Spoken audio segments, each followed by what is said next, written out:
We're live here, or it's about to start. How are you? We are definitely connecting on Instagram when we're live on Instagram. How you going there on Instagram if you're watching out there? Just waiting for this new Facebook live streaming program to start recording, and I'm actually not sure if it is recording, so I don't know if I should start or not. The topic of the session today is just about the conflicting reports that we have out there.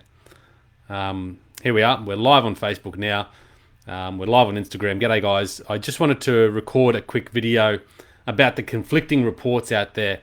I'm one of those people that switched off the news a long time ago, but I still like to check in and see what's happening in the world from time to time. And last night I was watching the news, and a particular reporter talked about a major bank indicating that there is a potential for a significant property market price drop later in the year, meaning that valuations of property could drop, and they said up to 40%. Now, I don't think that would happen.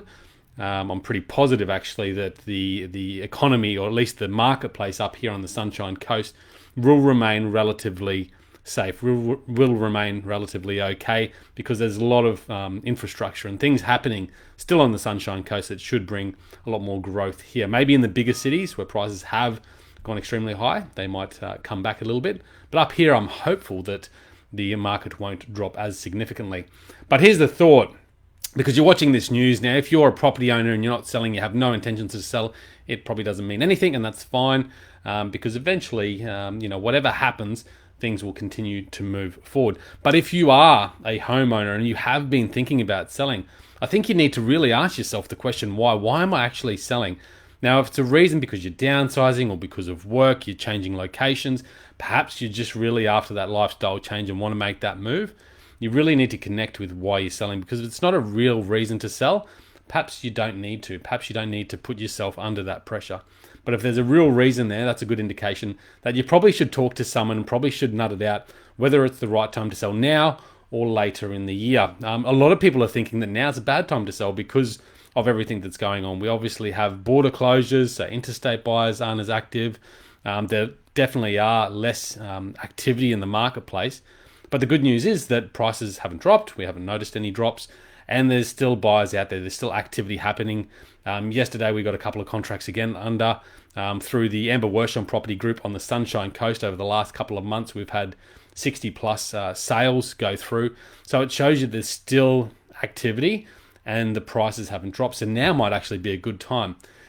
Ask yourself the question, if in 6 months' time the market does drop, would that be a problem for me? And I think for most people, you're buying and selling in the same market. So if the market and you don't quite achieve what you want to achieve now, what you want to achieve in 6 months, if you don't quite achieve what you want, you're probably going to buy better anyway. So you're probably going to make up whatever gains you miss out on while selling your home. So I think it's relevant to whatever market you're buying in. If you're looking to perhaps sell now and then rent for a little bit, you may be better off selling now rather than waiting for 6 months. I suppose you need to weigh up the worst case scenario and look at the risk behind it. So the worst case scenario, if the market does drop on the Sunshine Coast, what does that mean for me, and how will that impact my plans moving forward? And that's how I would make my decisions. I'd say, okay, well, if the market does drop 20%, 30%, whatever they are indicating, what is that going to do for me? And if it means that it's not really going to impact you much because you're going to buy and probably make up whatever loss you don't have on your property, then that's probably a fair decision to wait. However, if you are looking to make gains while the competition is little and limited at the moment, then perhaps now is a good time to sell. So guys, I think there's a couple of questions you need to ask yourself. Why are you selling? And what is the worst case scenario if I sell now or if I sell in 6 months' time? And then you can weigh up the pros and cons of that and make a better decision. Hope that helps. Enjoy your day.